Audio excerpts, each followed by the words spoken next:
Khyber Pakhtunkhwa senior editor Sheikh Abdul Ghani Pakistan नात council international के मरकज़ी इंतज़ामिया ने हुस्न कारकर्दगी की बुनियाद पर गवर्नमेंट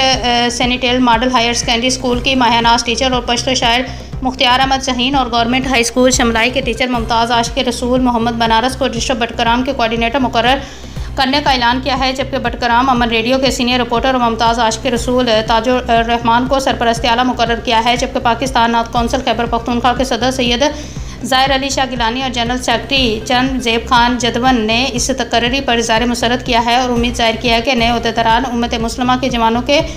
इखलाक व करदार को संवारने के लिए अनथिक मेहनत करेंगे, जिससे मुसलमानों में इत्तेहाद और इत्तफाक पैदा होगा। दरियासना मरकज़ी general secretary doctor Mahmood Ahmed Tariq और डॉक्टर शम्मासुल हसनैन कादरी ने डिस्ट्रिक्ट बटरग्राम में फ़रोग़ नात की कोशिशों को सराहते हुए तहसीन व अफ़ीम पेश की।